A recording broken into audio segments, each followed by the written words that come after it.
me at Cello, Cello. You had me at Cello.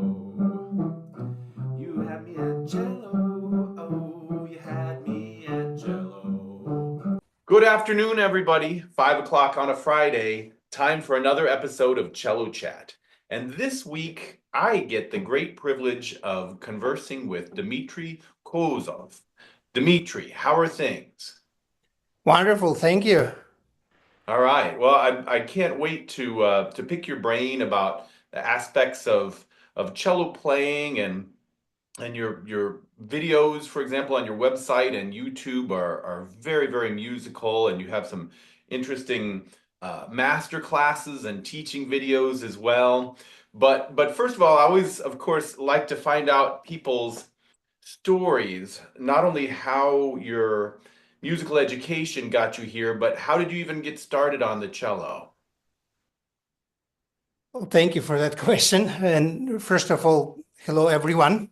It's a pleasure and honor for me to be here with you today.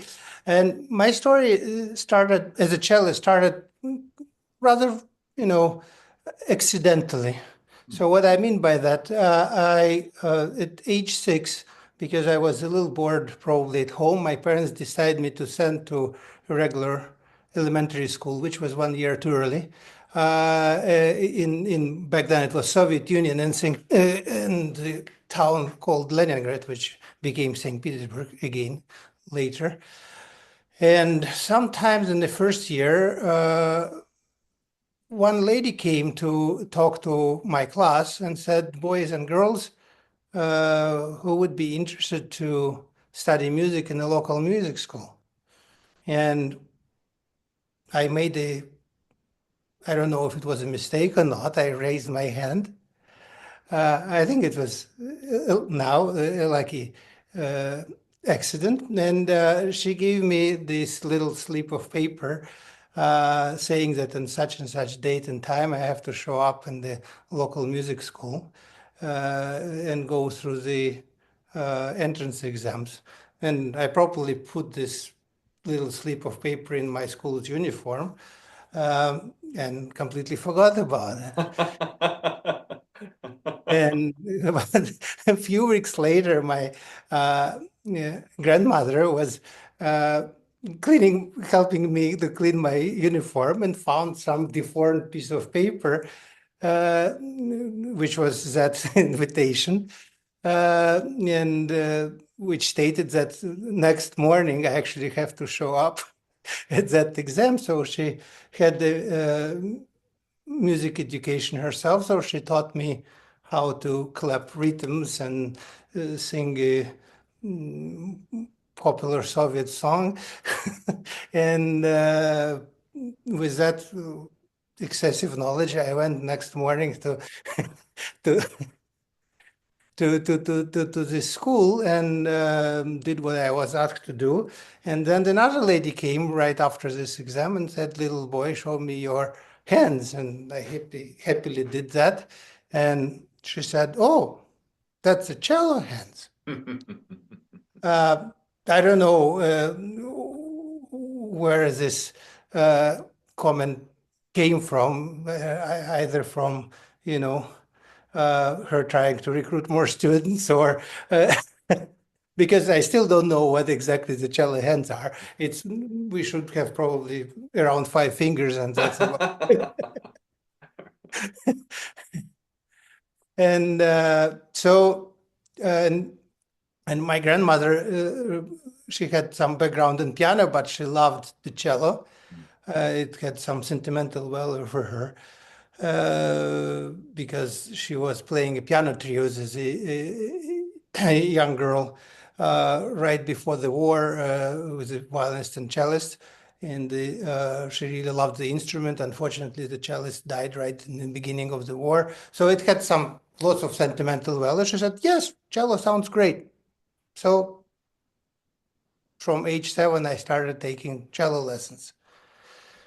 So then I studied with a wonderful lady who actually taught me wonderful basics and also really taught me how to, I think, like the music, which is the most important, I think, in in that stage of music education. And then I transferred to a specialized music school after 3 or 4 years.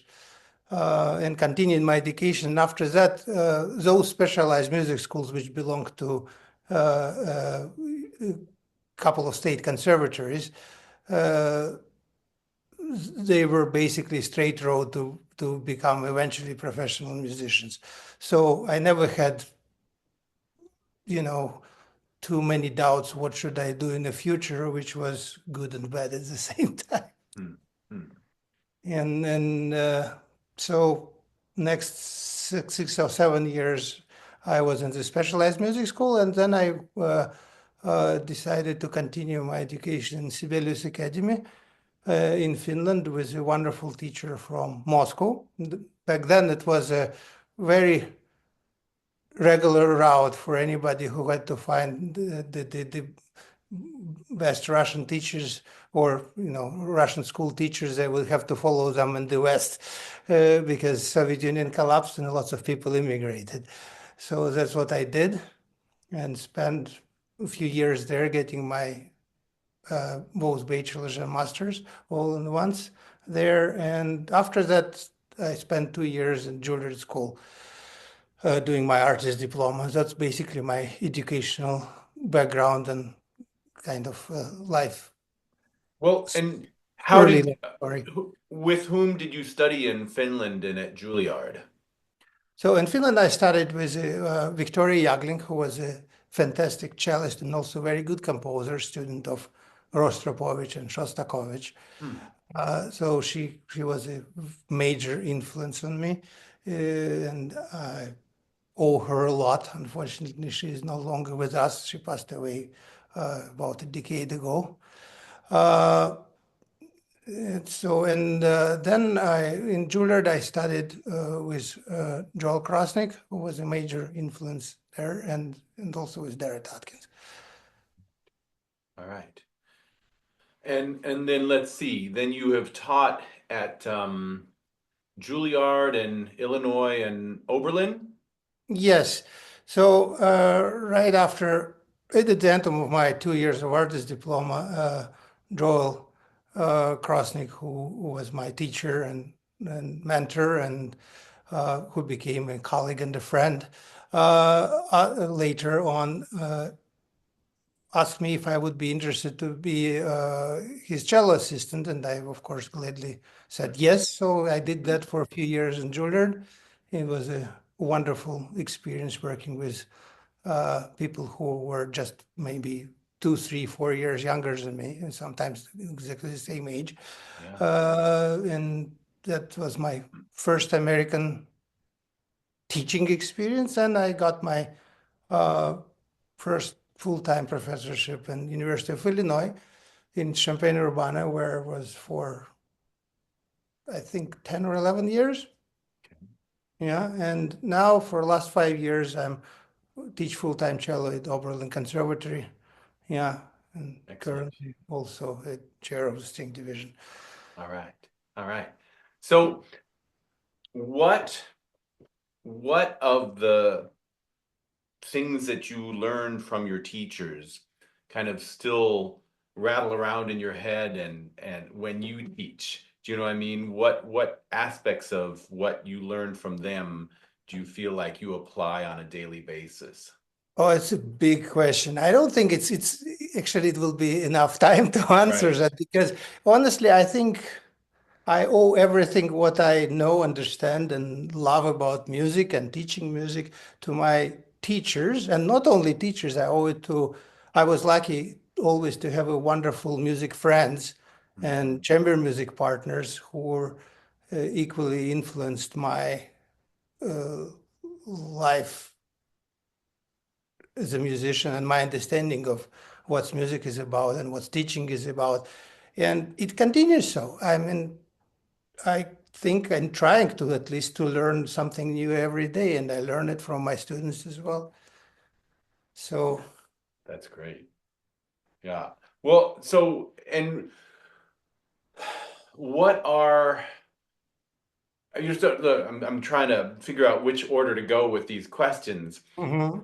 You have a lot of experience not only in solo playing but orchestral playing and chamber music playing. I think that in your biography you draw special attention to the chamber music playing, and it's I mean, I think it's interesting. A chamber musician who is paying close attention to what other people are doing, and of course, we want to blend with what they're doing. So we're matching. We're trying to emulate what they're doing. You can learn a lot from the other people that you're playing with. But I think there's also kind of a almost like a chamber music state of mind when you play, even when you play unaccompanied repertoire, because you often Hmm. are, you're providing the melody for a while and then accompaniment for a while. So I'm just kind of wondering, like, what are some of the either the chamber music components or principles that you think make everybody a better musician? And then I might ask the same question about orchestral playing or solo playing. Hmm. Well, please allow me one correction. I actually don't have that much experience as an orchestra player. Okay. My my only orchestral experience was very early. For 1 year, it was also only in chamber orchestra. When I was still in high school, I worked for 1 year in the chamber orchestra soloist of St. Petersburg. But that's about it. All That's right. my official orchestral experience. And the rest is the same as anybody else's schools, orchestras. But I don't know. Of course, it was a very valuable learning experience, but doesn't make me an orchestral player, Uh-huh. unfortunately. Uh-huh. So yes, my experience is mostly in chamber music and solo playing. And well, it's very hard to draw for me as a cellist, to draw the line between actually so-called solo performance or chamber music performance, because we are actually by nature team players, and and how often do we as cellists actually find ourselves completely alone on stage? Right. I think it would be enough times I can count on On my your hands. both hands, yeah, when I was playing, cycles of Bach suites, Yeah. and that's about it. Few more times with some other solo pieces, such as, I don't know, Hidden the Myth and some contemporary music, and maybe Crump Sonata, but that's it. Usually we sit on stage with our piano partners if it's a duo recital, so it's already chamber music. Yeah. Even though sometimes students, I think, have a tendency to call it a solo recital, which Mhm. I think it's, honestly speaking, very wrong. But or it's other types of chamber music, trios, quartets, piano quartets, string quartets, and more and more and more. So that's, I think, what we do is, as partners to someone, as chamber musicians, is, I think, extremely beneficial to anything else we do. Because when we play with one or two or three more instruments or more, there's no limits to that. And by the way, I think that the orchestra playing is also in the chamber music playing. It's just the chamber ensemble is really big. Yeah, that's a good way of thinking. Yeah, I think that's when we're not alone. What we're constantly learning is what, and we have to have a clear understanding, is what our role in this texture is and every given second. So we have to have a constant awareness where we are and what we're doing. Are we playing first voice, second voice, a bass line? And sometimes, as we all know, in the chamber music literature, or the composer would ask us to jump from one roll to another a few times within one bar. And so this, I think, is immediately teaching us uh, to to understand and to learn what exactly our role is at every given moment. We also, because we're playing an instrument which is majorly playing single note lines, melodic lines or bass lines, uh, we do not deal with actual harmony vertical of the harmony on our isolated practicing when we are by ourselves. So being an ensemble is wonderful training for us to become much better listeners to the harmonic vertical, which is extremely important. I think it's crucial for every string player and for Czech cellist in particular, because we often providing the foundation of the harmony, playing bass lines. So it's also, I think, the chamber music is asking us immediately to be musically and thus, of course, technically much more flexible and being able to adapt quickly to new ideas we hear both in sounds from our colleagues or sometimes verbally. So that's all I think is a extremely important and enriching experience which we have throughout our whole lives and never ends. Well said. Now let's see. I know for a fact, actually, firsthand, some of the people watching this video are auditioning for either orchestras or job positions Mhm. in the near future.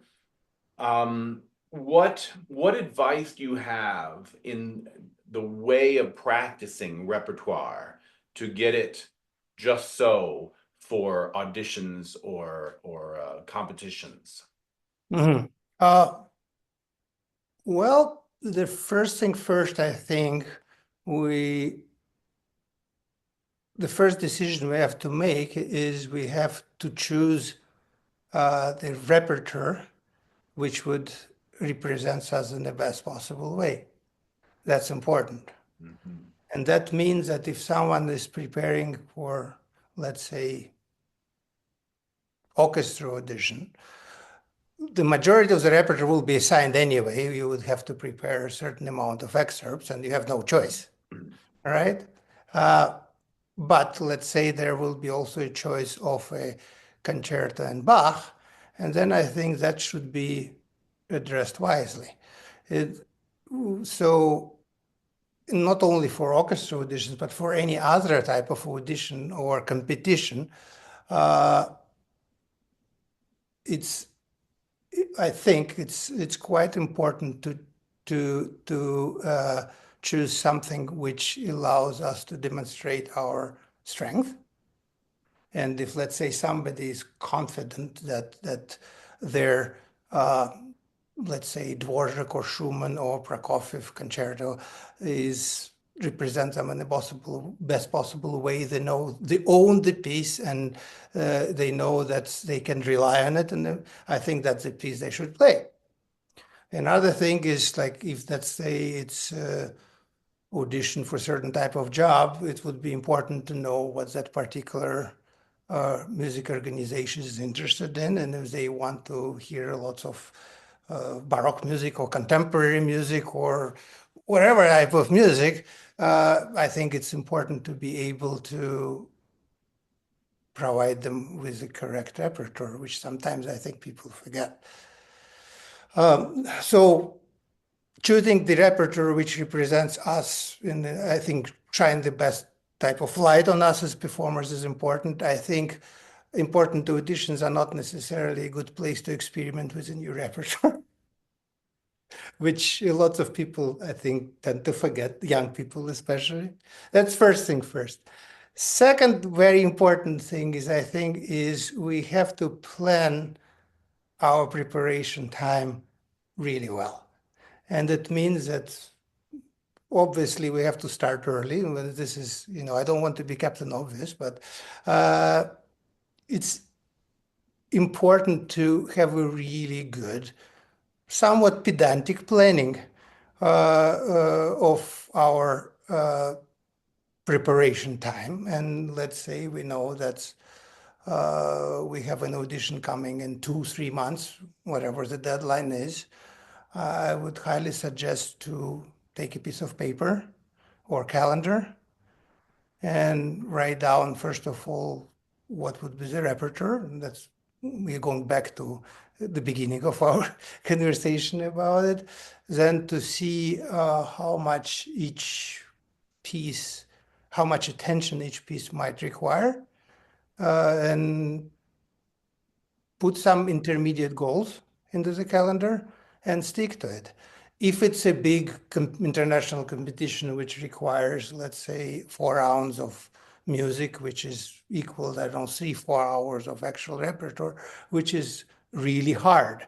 Or sometimes I see people coming with the new requirement for some principal jobs in American orchestra, and there's hair-raising amount of repertoire there, which is the same type of problems as preparing for a large international competition in a way, in the terms of amount of the repertoire.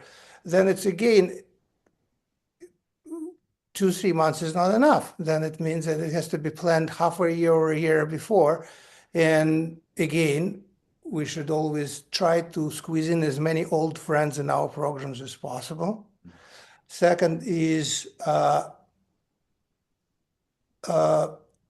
it's very easy to get somewhat anxious seeing that amount of repertoire on a page, or not even on the page, just in your own mind, like, oh my God, I have these 2 concertos, I have this 2 full sonatas, the entire Bach suite, a couple of concert etudes, pieces, and this and that, or whatever repertoire requirement is, depends on what we're applying for. It's important, again, to come up with a simple plan. And let's say if it's a 4-round competition, then to make sure that in one day we cover, let's say, 1 round. I know it's a very primitive advice, but it's also, I think, tested by generations of musicians. Yeah.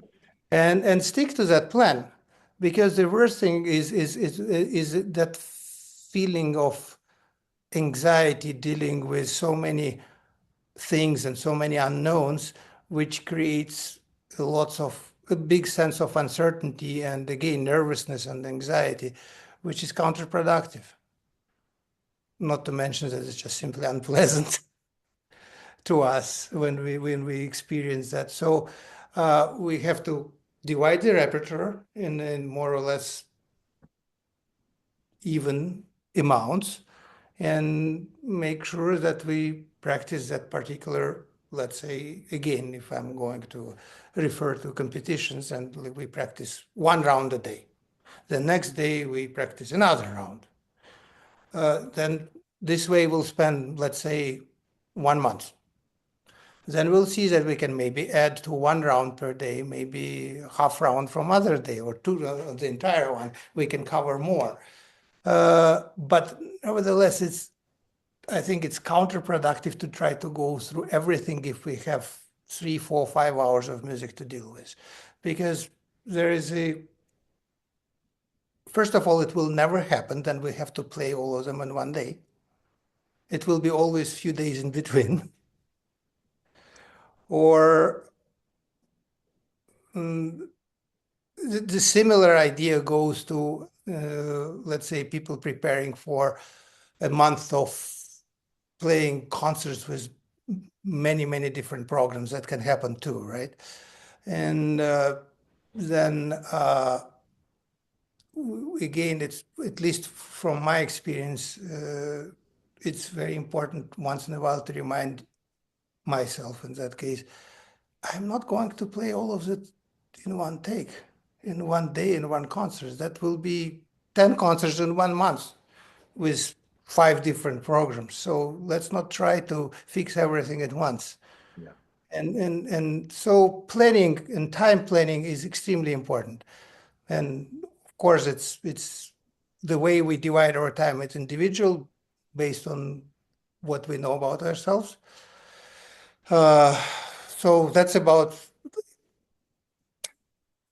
more or less, about the planning. And the third thing, which I find very important, is we need to, at some point, start practicing performing, which is very often, I think, being neglected, especially at young age. And once I think one feels that the repertoire is more or less performance ready, it's about time to start testing it in a concert environment or recreating the concert environment. It can be run-throughs for friends, or it can be run through even just in front of the recording device, imagining yourself being on stage and or at audition. This is, I think, is essential. Very good.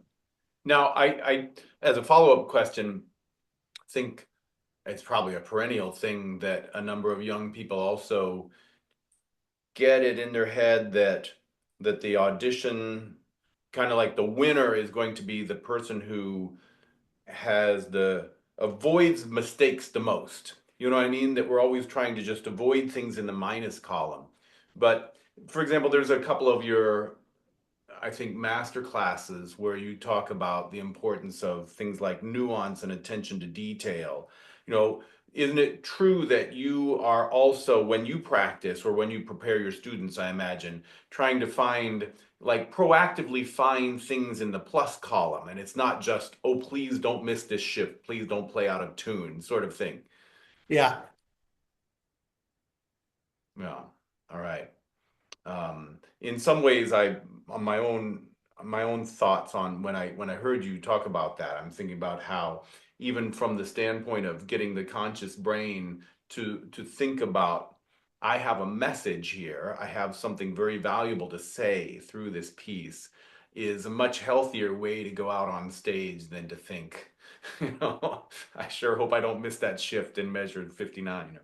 Well, that's the worst feeling. And of course, all of us at times experience that here, no matter how much we want to think about much more pleasant and broad things and concepts in performance, there's always that element. But thank you for bringing it up, and you already put it into words very beautifully. Oh, I thanks. think it's really important to learn how to focus at some point only on the musical and artistic things in what we do, because we tend to, in practicing sometimes, to get into this world of trying to get everything perfect, but unfortunately in the wrong way. And then it becomes psychologically destructive to us. And uh,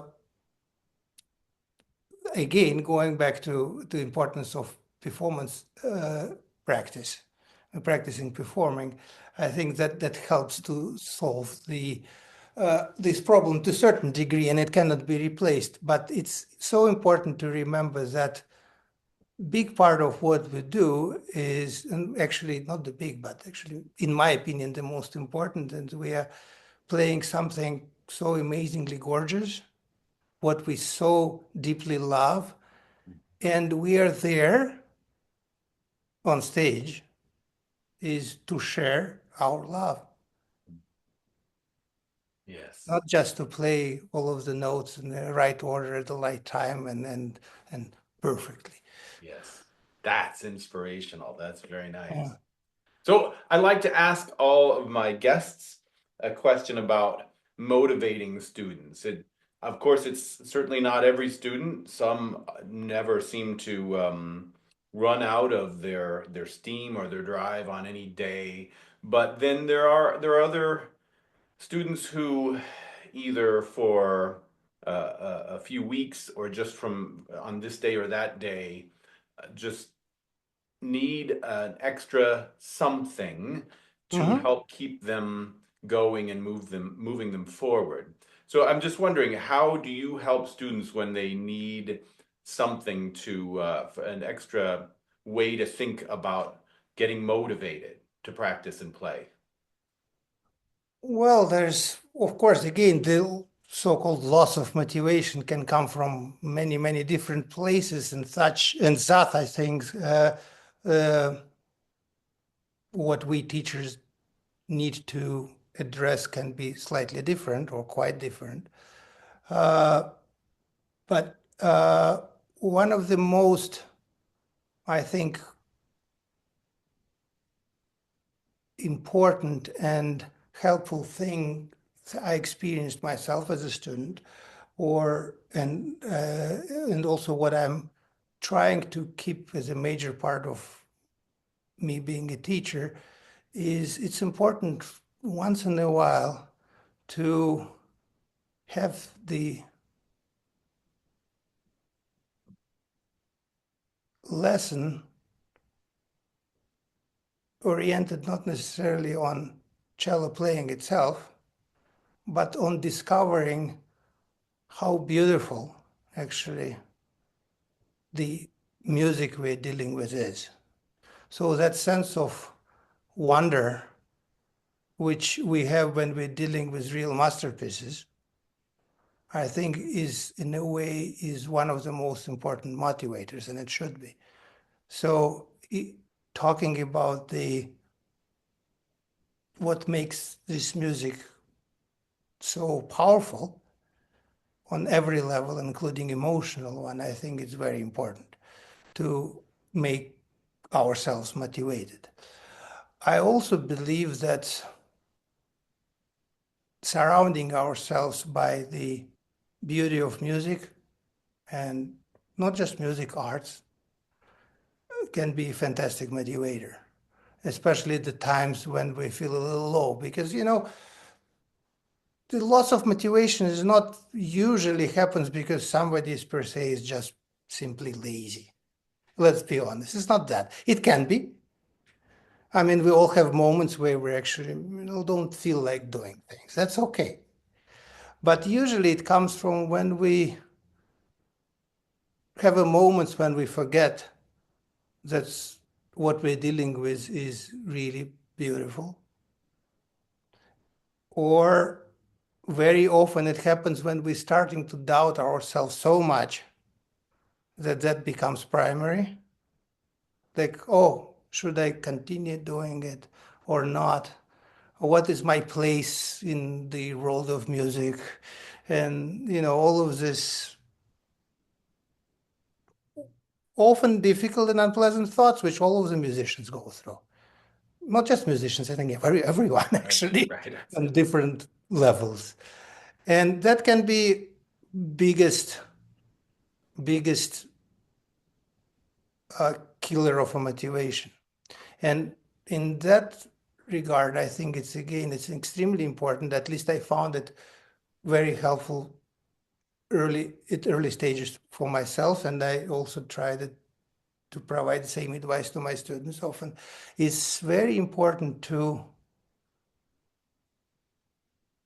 reintroduce ourselves to what makes music music and why is it so amazingly beautiful. To surround ourselves with amazing performances, inspirational concerts.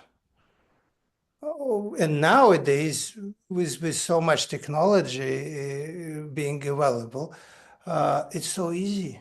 But we forget because it's so easy that it actually can have so much power and can be used to really to I would use that expression to put the hand on our hairs and raise us up by ourselves. Above that particular day misery of self-doubts. And because if we see someone playing so incredibly touchingly beautiful in such an amazing and inspiring way, I think it's natural that we want to try to do the same.